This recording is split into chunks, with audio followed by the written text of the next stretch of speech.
Good afternoon, everyone, and welcome to today's special presentation on Move More Month. Just a couple quick things before we get started. We are going to be recording today's session, so you can view it again at a later time or share with a colleague who may not have been able to attend today. We upload most of our recordings to our EDWS YouTube page, so if you're ever interested in seeing past events, you can find them there, but we'll be emailing out a link to the recording from today's session after the presentation. Throughout the presentation, if you've got any questions or comments, we encourage you to use the chat box feature on the right side of your screen. We'll be monitoring those so that we can address them as needed. And if you want to make sure that your comment can be seen by everyone on the presentation today, all panelists, please make sure that you send the message to all panelists. That will ensure that our guest speaker can see it as well. So without further ado, I would like to introduce everyone, or possibly reintroduce everyone, to Jasmine Medrano. She is the Community Impact Director at the American Heart Association. She's joined us multiple times in the past to present on various heart health topics. So we're very excited to have her back with us again today to present on Move More Month. So I will turn things over to Jasmine. Thank you, Ryan, and Ms. Cheryl for having me here today. Really excited to be able to share some great information on Move More Month. So I will kick it off and start sharing my screen. And as Ryan mentioned, if there's any comments, questions, feel free to put them in the chat and we can go from there.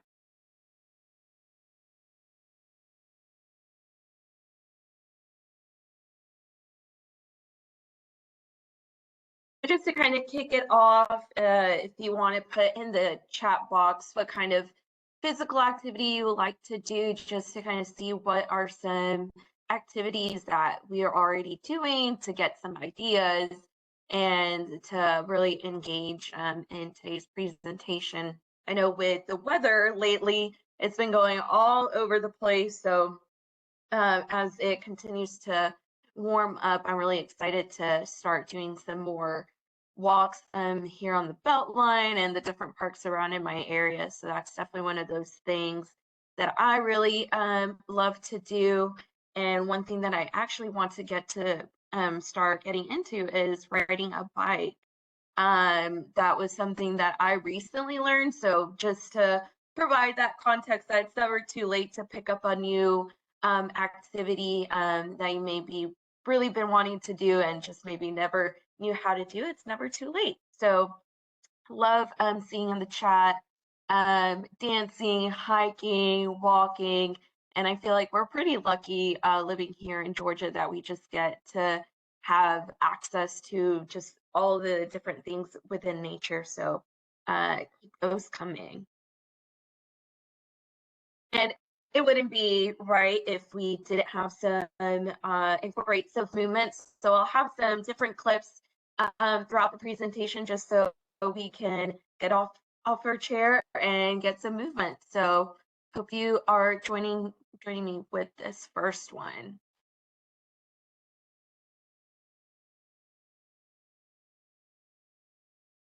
Binge break number 1 coming right up. And it's exactly like it sounds. It's a break from binging, sitting, lounging, relaxing, not exercising. Ditch the popcorn, your phone, the blanket, and get on up. It's time for the warm-up sofa stretch. Let's get moving. Yes. And just so you know, the next time you see me, which may or may not be soon, we're totally breaking a sweat. And now that we got our nice stretch break, we'll get into some great information.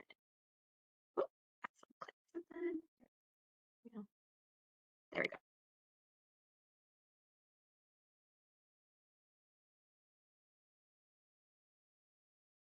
So just to start, being in the American Heart Association, we really do have a focus around heart disease and what are some things that we can do to prevent the development of heart disease. As you can see, heart disease is the #1 killer of adults in the United States. And even globally, heart disease is the #1 killer across the world. So it is a huge issue. not just here in the States. It's something that is a global issue. But we know, and I know whenever I do these presentations, oftentimes we know that there are things that we could be incorporating, and is a lot of science that backs up how incorporating physical activity can provide some significant benefits to our health. And so some of those benefits, it's not just what we may think of like when it comes to like weight management. It goes far beyond the exterior, so things that are happening inside our bodies, like lowering the risk of high blood pressure. High blood pressure is very prevalent here, specifically in Georgia and Metro, where 1 in 3 individuals don't even know that they're diagnosed with hypertension. So incorporating physical activity can really prevent and lower our risk and help if you do have high blood pressure. It is a great way to manage. Lowers the risk of stroke, again, with being within the Heart Association or other branches with stroke. And so we know that if you have had a heart attack or any issues with your heart, it does increase your risk of stroke. So again, providing the physical activity within our daily day, it really does help in decreasing that risk. Improves muscular and cardiorespiratory fitness.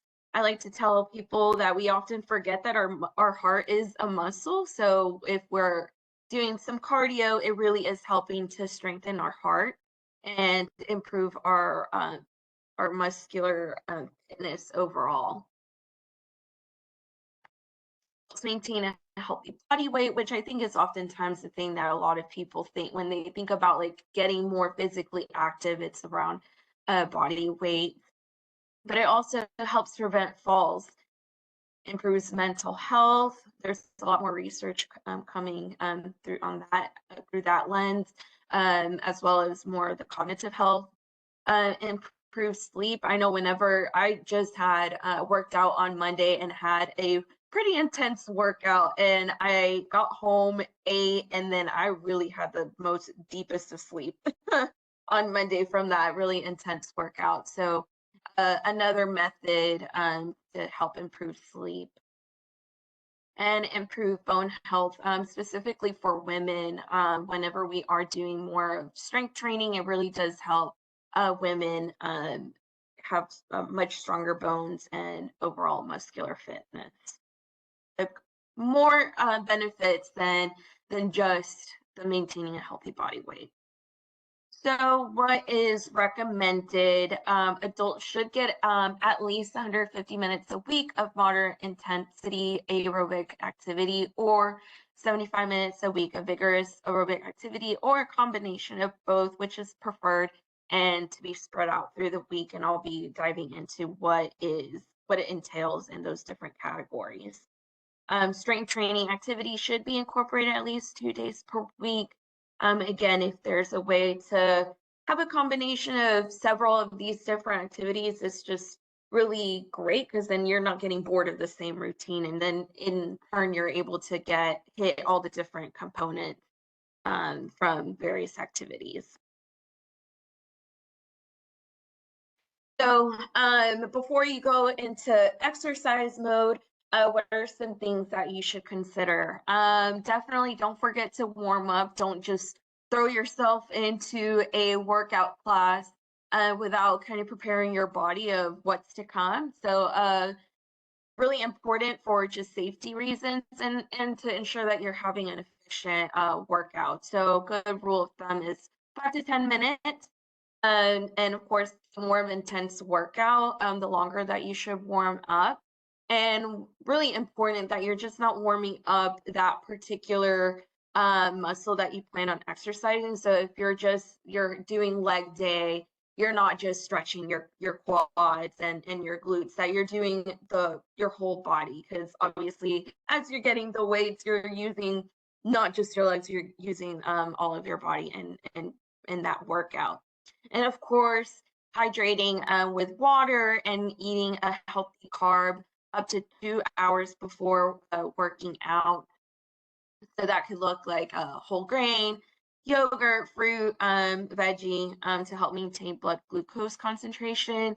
And then trying to avoid saturated fats and proteins, as these fuels digest slower and take away oxygen from your muscle. And also it'll just make you feel a little bit heavy. You don't want to, again, go into a workout and feel really full and preventing you from having the most optimal workout. And so getting the incorporating that healthy carb, those sugars will really help in your energy right up. So what is moderate physical activity? So some examples, I mentioned one of my favorites is walking. So if you're walking, trying to walk briskly, and that looks like 3 miles per hour or faster, but that's not race walking. So it's not getting your heartbeat too incredibly high up. Water aerobics, bicycling less than 10 miles per hour. Tennis if you're doing doubles. And I know another popular thing right now is pickleball. So if you do pickleball, that I would definitely add that on the list. I know I saw in the chat dancing, yoga, and also some of our not so structured like sports. So if you're just general gardening, which is right now, it's great. I know a lot of people are doing that. So now with the vigorous physical activity, and if you remember, I mentioned for the breakdown of a number of minutes is for moderate physical activity, it's 150, but if you're doing vigorous, it's down to 75 minutes per week. So that would include race walking, jogging or running, swimming, tennis if you're doing singles, aerobic dancing, bicycling if you're doing 10 miles per hour or faster, jumping rope, heavy gardening, so continuous digging and hoeing, hiking uphill, or with a heavy backpack. So those are just some of those different activities that you can do to incorporate some more vigorous physical activity into your schedule. I mentioned strength training. It's really important to try and shoot for at least twice a week. And so there's a lot of great benefits, increasing strength of bones, which I mentioned, and muscles and connective tissues, lowers the risk of injury. Again, as we get older, we know that we are a little bit more prone for risk of falling. And so we want to ensure that we are getting our body, building it up so there's lower risk of injury. Increase muscle mass, which makes it easier for your body to burn calories, and then maintaining a healthy weight. And just overall better quality of life. We know if we're tend to have a lot of injuries, if we are overweight, then there's a lot of chronic diseases that can kind of come into play. So we want to ensure that we just, as we're getting older, that quality of life is optimal. Another form of exercise that I think a lot of people tend to not think about too much is balance. So any activity that improves balance, yoga, Tai Chi, resistance training are all good options. And having good balance is really important for just our everyday as we go about our everyday activities, as we do things around the house, outside, what have you, with our friends and family. Really important to incorporate that. And this can be done and performed as frequently as you like. Flexibility, so stretching, again, that kind of ties in with the balance. So things like yoga, Pilates, and making other exercises easier and safer. And so the best time to stretch is after exercise, where our muscles are already nice and warm. They can stretch further without tightness or pain. And I know especially after a great workout and having that post stretch, just always just feels so nicely to do that. And you want to be intentional with your stretching, not just doing it just because you heard Jasmine said I should be stretching, like being intentional about it. stretching slowly and smoothly and as far as comfortable for you without pain. Good rule of thumb to just try to hold a position for 10 to 30 seconds and repeat 3 to 5 times. So you may be like, okay, I already did my biking. I stretched before I started my biking, and then now I finished my route. What are some things I can do post exercise? We already covered that you should be stretching.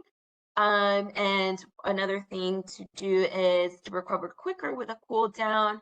It really does help avoid dizziness, reduce lactic acid buildup, and makes for an easier recovery.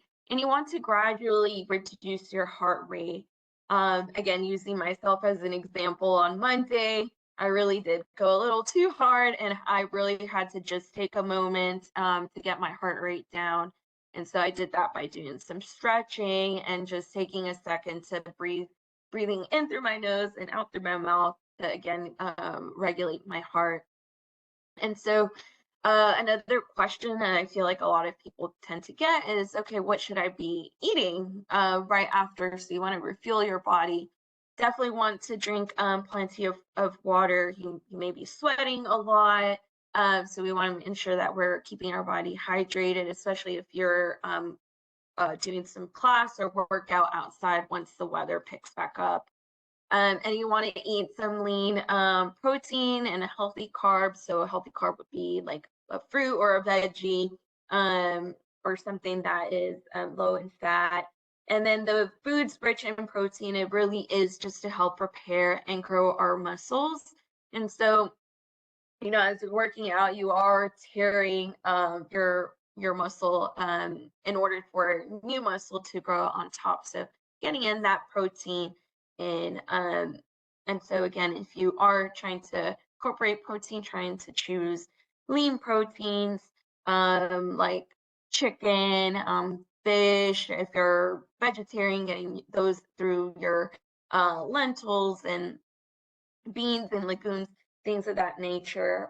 Or if you are incorporating some sort of protein shake, just really ensuring that you are reading that label and because I know oftentimes a lot of these different protein powders may seem great, but then you look at the label and it's just hijacked with sugar. So just again, being mindful of what you're incorporating into your body post-workout. And so one thing that I incorporate is more so in the mindset of working out is just what can I do just to move more? I know we've already shared a couple of just different activities and you may see the list and you're like, Jocelyn, that's not anything that I really feel comfortable in doing. So what can we do to just like change our mindset of like, how can I incorporate and move more and sitting less, especially with just nature of many of our jobs where we're at the desk. So we'll provide some great tips there. Really emphasizing that any physical activity and movement is better than none. And there's just great benefits in just moving more and adding and incorporating some form of physical activity through our week. And speaking of, we now have another movement break. Hope you can join us. All right, grab a chair or ottoman, a poof, or is it puff? Doesn't matter. Something stable you can dip with. All right, 1 dip, 2, 3, 4, nice. 5, starting to feel it? Because I am. And I'm just an animation. Burning. Go ahead. We earned it.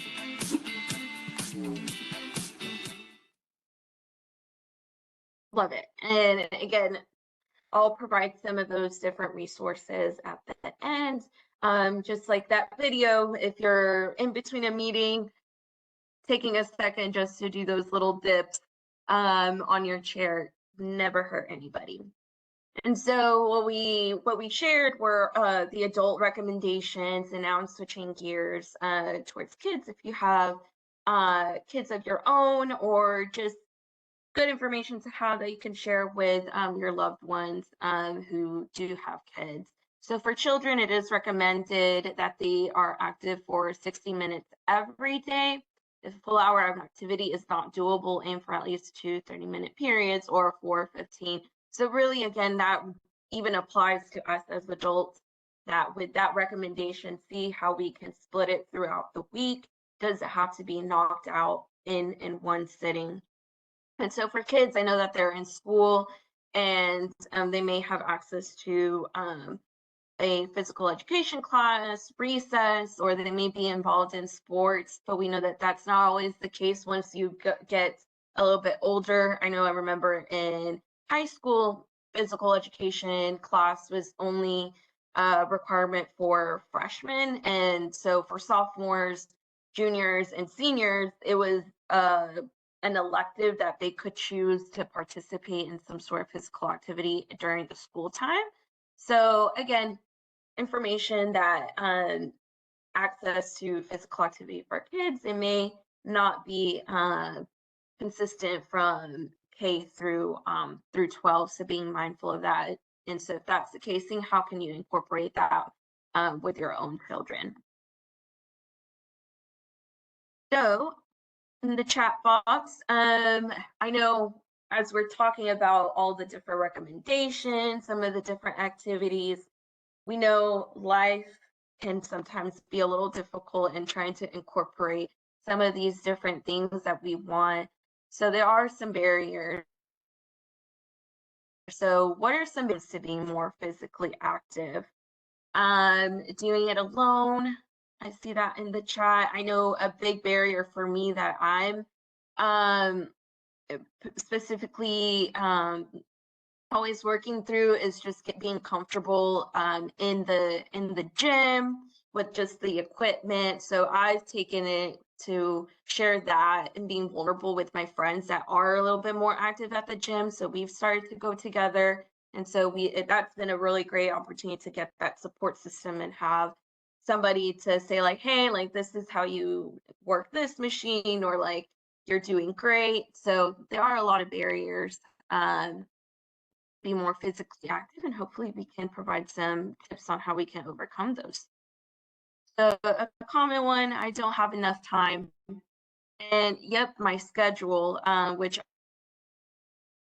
I also, there are certain weeks where I'm like, whoa, like the day has completely flown by. It's now 7 p.m. and I still haven't cooked. Definitely won't have time to go to the gym. But then in my head, I'm like, okay, there's still an opportunity. I have a dog, which that's a thing that I'm like, okay, I'm have to go outside with my dog and walk her. So, and where it's a win-win, she gets her for her time outside, and I also get a chance to get my steps in.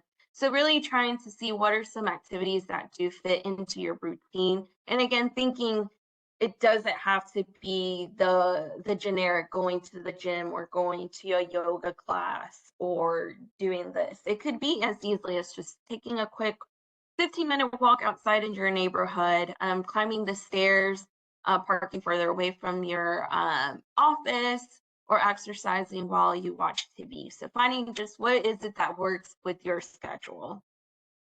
I don't have anyone to exercise with. I mentioned that having a social support group has really helped me. Right now that the weather is getting better, I know here in Atlanta, there are just so many different free fitness classes that are offered at the park. I know like Home Depot backyard, they have classes. Piedmont is starting to have their yoga series, the Beltline. One other thing that I like to see, that I see often, is different hotels and bars. Sometimes they have rooftops and they host yoga classes at the rooftops, and those are free. So there are several different ways that you can find community, and it just really takes that quick little Google search, seeing what classes, what free fitness classes are near your area. Don't have enough energy, which again, is so real. But just trying to plan ahead, determine what time of day you're most energetic and schedule activity at that time. It may be the day that you work from home, or hopefully Fridays are a day that the schedule is a little bit not as hectic, that you know, like, okay, at least on Friday I'll schedule a time to do X, Y, and Z.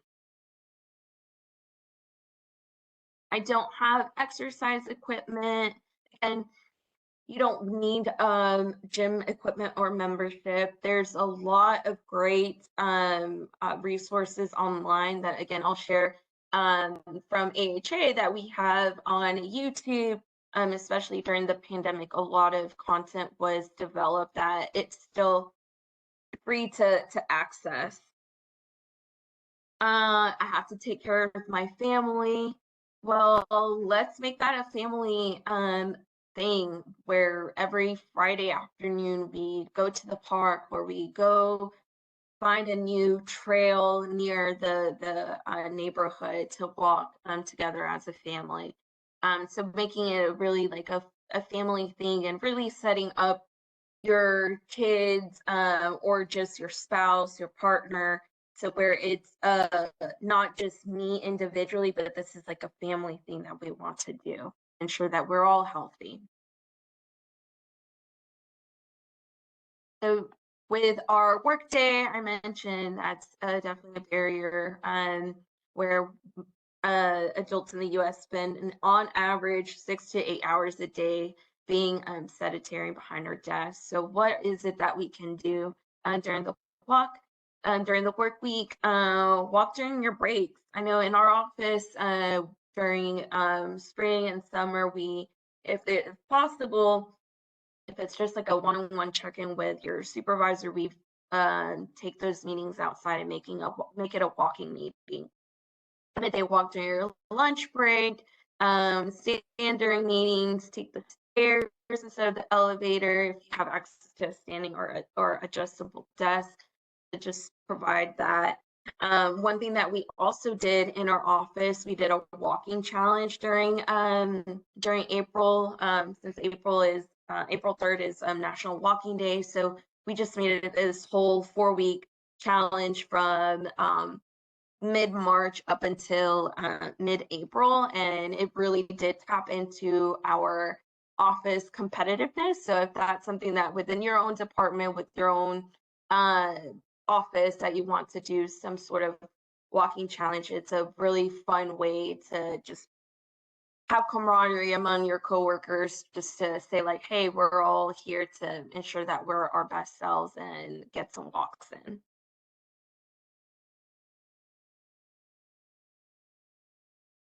So you get the same benefit if you divide your time into 2 or 3. So really just 10 minutes here, 15 minutes here, 30 minutes here. It really does add up. So don't feel like you have to do it all at once. Squeeze in that walk, jog in place, whatever you have to do to get that time to add up. Of course, now you've hopefully made, after all that I shared, the benefits, the different ideas to incorporate physical activity into your day and more movement. We want to ensure that we have a plan. So what's next? So very important, get a baseline health screening if you have a chronic condition or have medical questions or concerns before you start anything new. So talk to your medical provider to ensure that you're doing the best exercise and to ensure your safety. Identify and address your obstacles, which from the previous slides, we addressed several of those different barriers and some potential solutions. And then assess yourself and set goals, and really find that accountability partner if possible, and being realistic. If you've never really incorporated physical activity into your work week, and you're like, okay, I want to start doing this like 4 to 5 times a day, that's probably not realistic. And if you don't hit the 4 or 5 times a week, you may feel discouraged and just like, oh, whatever. So let's start with SMART goals. So ensuring that we are setting ourselves up for success. And especially if you're trying to incorporate as someone that may not have done it in the past, I think a social support is so important. So finding that buddy, maybe your coworker, maybe your spouse, your partner, your best friend. For me, sometimes it's my dog because again, I have to take her outside. So I always look at her. I'm like, okay, you were here all day. Like, let's go on for a long walk. Taking tracks, creating that challenge, like I mentioned, in our office, we did our walking challenge, and setting up walking groups, provide friendship and support, and sending each other pictures of today's workout. I know I would sometimes do that. I'd be like, hey, I know you guys didn't think that I would, but hey, I'm here at the gym checking in. So, what is one thing you'll do for your physical health after today's session? I think for like this week, again, I mentioned it's going to be much nicer weather. It's starting to clear up a bit. So one thing I know that I want to do is commit to going to push myself harder at the gym and maybe increase the weight. I know sometimes you could get a little bit comfortable, so that's one thing I'm committing here, and I hope you all have taken something to commit for your physical activity. Yes, love start walking during the workday. Yes, love that. So, like I mentioned, we did our stretch at the start. We did our little arm movement. So now we're here to do our cool down.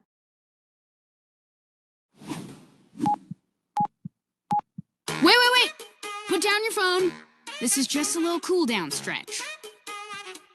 Fine. You can use it like this.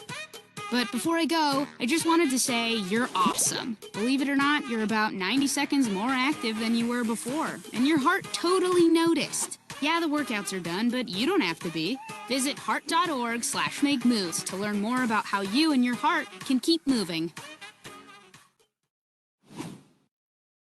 We love that. We, like she said, 90 seconds in of workout prior to you being on this call. So that's great. We got our little stretch break. We did a little arm workout. We did another post stretch. So we should be ready to go to get the day really started. And so now, I mentioned AHA has a plethora of resources, so you can go to mylifecheck.org where you can assess your risk factors and get your heart score. There's also awesome recipes and just overall wellness tips at Healthy for Good. Life's Essential A is another great tool that we have online where it just has a nice breakdown of things that we can do to manage our health. And of course, physical activity information at heart.org/move more. I mentioned there's a lot of great series on our YouTube channel that are free to access, to where you can do a quick little stretch during your lunch break, or if you're at home and you're like, hey, can't get to the class or to the gym, then you can pull it up on YouTube and follow right along to get some movement in your day. And that's all that I have for today. Like I mentioned, when it comes to physical activity, just thinking through like, what is it that I can do to increase more movement, especially considering that oftentimes our jobs really have us bound to a chair and desk. So there are several different things that we can incorporate. I encourage you to see what, if you are interested in doing some sort of class, and you're like, okay, like I don't want to pay, or maybe I don't know if it's the right fit for me. There's just so many great classes that you can do here, especially here in Atlanta, and I'm sure that there's things offered at GSU as well. So hopefully this is a great just reminder that we are more than capable to add some movement into our body, and our heart will definitely thank us later for it. So thank you all so much for having me today, and I'll make sure to share the presentation and those links to the resources that were mentioned in the presentation. Awesome. Thank you so much for a great presentation as always, Jasmine. And we'd just like to thank everyone who took the time out of their day to attend the presentation today. I know we had some good interaction, some good comments throughout the session. So again, thank you to everyone for attending. I know we have another American Heart Association presentation that we've got lined up for June. So we'll be announcing that in the near future. So we hope that if you enjoyed today's presentation, that you'll join us again for one in just a month or two here. So big thank you again to Jasmine. Did we have any questions or anything before we wrapped up today? This is a good opportunity to get any last minute questions in the chat.